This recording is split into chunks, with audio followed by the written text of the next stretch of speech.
Again, we're back together. Right, so we are now continuing with question 6.3 of this question paper. So please, if you haven't subscribed, just hit that subscribe button. Let's go for it.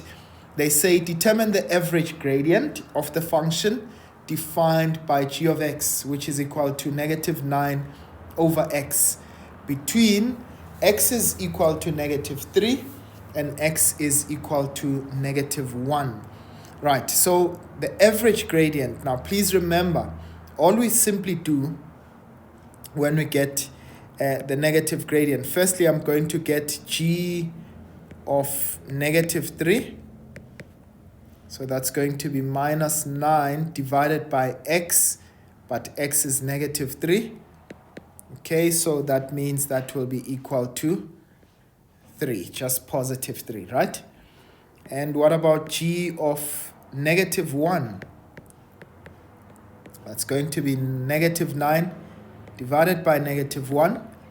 Okay, and that will give us 9. Okay, right, so for the average gradient, so average gradient, this will be equal to g of minus 3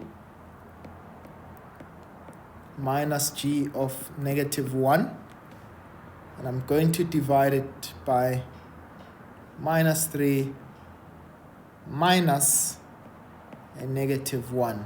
So please be very careful, right? So it's y2 minus y1 divided by x2 minus x1.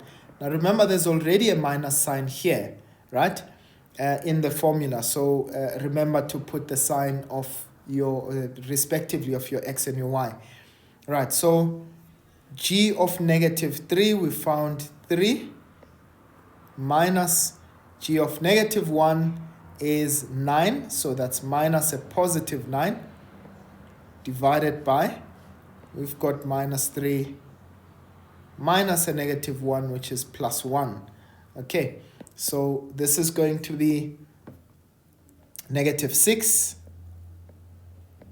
divided by negative 2, and so the average gradient will be equal to just simply 3.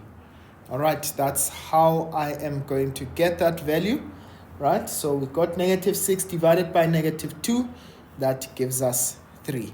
All right, so that's how the cookie crumbles, ladies and gents. And what we are going to do is look at 6.4 in a separate video, and I'll see you guys again next time. Sharp, sharp.